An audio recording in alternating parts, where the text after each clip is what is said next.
Praise the Lord. Bible ஸ்டடியை பார்ப்போம். அதுக்கு முன்னாடி ஒரு அழகான வசனத்தையும் ஒரு கொஸ்டினோடு கூட ஆரம்பிக்க விரும்புகிறேன்.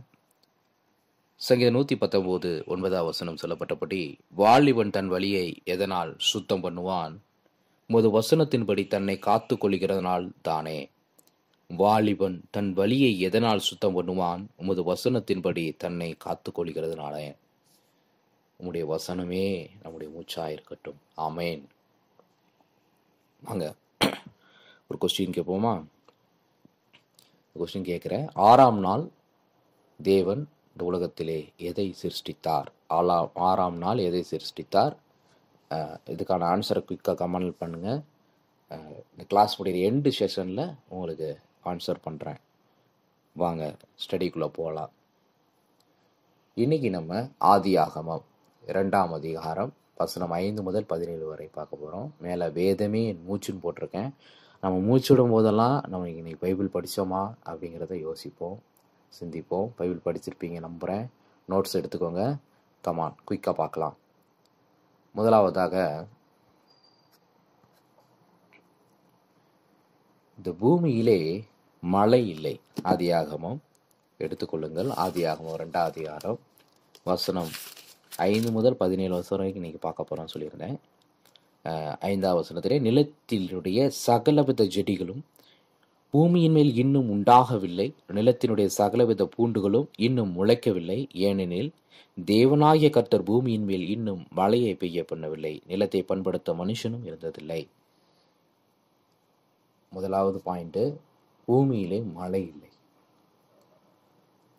இரண்டாவதாக, அப்பொழுது பூமி மூடுபனி பூமியிலிருந்து எழும்பி பூமியெல்லாம் நனைத்தது. அப்பொழுது மூடுபனி பூமியிலிருந்து எழும்பி பூமியை எல்லாம் நனைத்தது. 6ஆம் வசனத்தில் சொல்லப்பட்டிருக்கிறது. பாயிண்ட் 2 சொல்கிறேன். மூடுபனியினால் பூமி நிறைந்திருந்தது. அல்லேலூயா. அடுத்ததாக 3ஆவது பாயிண்ட், மனுஷன் ஜீவ சுவாசம் பெற்று ஜீவாத்மாவானான். 7ஆவது வசனம், தேவனாகிய கர்த்தர் மனுஷனை பூமியிலே மண்ணினாலே உருவாக்கி ஜீவ சுவாசத்தை அவன் நாசியிலே ஊதினார், மனுஷன் ஜீவாத்மாவானான். 3ஆவது பாயிண்ட், மனுஷன் ஜீவ சுவாசம் பெற்று ஜீவாத்மாவானான். அடுத்து 4ஆவது பாயிண்ட், அதுக்கு முன்னாடி ஒரு பாயிண்ட் நான் சொல்ல விட்டுட்டேன், மன்னிக்கணும். தேவனாகிய கர்த்தர் பார்வைக்கு அழகும் புசிப்புக்கு நலவுமான சகலவித விருட்சங்களையும் தோட்டத்தின் நடுவிலே ஜீவ விருட்சத்தையும் நன்மை தீமை அறியத்தக்க விருட்சத்தையும் பூமியிலிருந்து முளைக்க பண்ணினார். ஒரு பாயிண்டாக சேர்த்துக்கங்க. பாயிண்ட், அதாவது 4ஆவது பாயிண்ட், ஏதேனிலிருந்து 4 ஆறுகள் அப்படின்னு தலைப்பு கொடுத்துருக்குறேன். ஒரு 4 வசனம் இருக்குது. 11ஆம் வசனம் முதல் 14ஆம் வசனம் வரை. தோட்டத்திலிருந்து தண்ணீர் பாயும்படி ஏதிலிருந்து ஒரு நதி ஓடி அங்கே இருந்து பிரிந்து 4 பெரிய ஆறுகளாயிற்று. முதலாம் ஆற்றுக்கு பைசோன் என்று பெயர். அது ஆவிலா தேசம் முழுவதையும் சுற்றி ஓடும். அவ்விடத்திலே பொன் விளையும். அந்த தேசத்தின் பொன் நல்லது.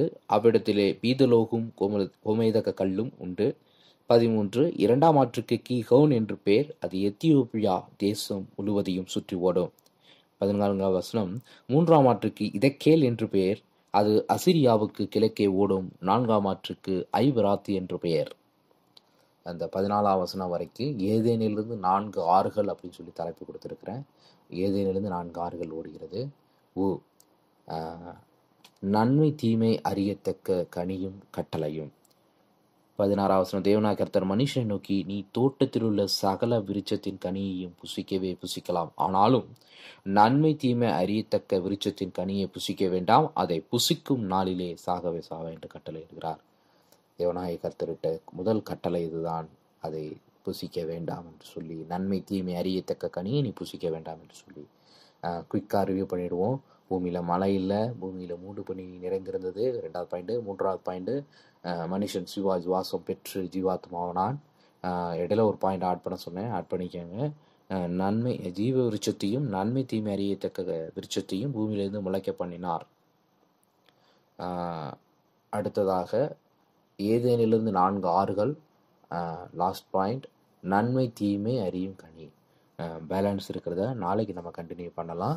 இன்றைக்கி நான் கேட்ட கொஸ்டினுக்கு ஆன்சர், 6ஆம் நாளிலே தேவனாய கர்த்தர் இந்த பூமியிலே நமது சாயலாகவும் நமது ரூபத்தின்படியே மனுஷனை உண்டாக்குவோம் என்று சொல்லி மனுஷனை உண்டாக்கினார். அடுத்தபடி மனுஷனை உண்டாக்கினார், ரெண்டாவது விலங்குகளை உண்டாக்கினார் பார்க்குறோம். உங்களுடைய ஆன்சரை நீங்கள் கமெண்ட் செக்ஷனில் கொடுக்கலாம். இந்த பைபிள் ஸ்டடி உங்களுக்கு பிரயோஜனமாக இருந்திருக்கும் நான் நம்புகிறேன். உங்களுக்கு பிரயோஜனமாக இருந்ததுன்னா கமெண்ட் செக்ஷனில் சொல்லுங்கள். வேறு என்ன மாதிரியான எடுக்கலாம் அப்படிங்கிறத கூட நீங்கள் சொல்லலாம். God bless you. ஜெபிப்போம். அன்பின் தகப்பனே, இந்த நல்ல காலை வேலை கண்ணெடுத்து செலுத்துகிறோம். உடைய கிருபை எங்களோடு கூட இருக்கிறதப்பா. உடைய வேதத்தை ஆராய்ந்து பார்க்கும்படியாக எங்கள் கண்களை திறந்தருளும் என்று தாவீது சொன்னது போல எங்களுடைய கண்களையும் நீ திறந்தருளும் ஆண்டவரே. தகப்பனே, உடைய நாமத்துக்கு மகிமையான சாட்சியாக ஒவ்வொருவரும் வாழ உதவி செய்யும் ஆண்டவரே. நீர் எங்களுக்கு கொடுத்த இந்த வேதமே எங்களுக்கு மூச்சாயிருக்கட்டும். ஒவ்வொருவரையும் ஆசீர்வதிப்பீராக. இயேசு மூலம் ஜெபிக்கிறோம் பிதாவே. ஆமென்.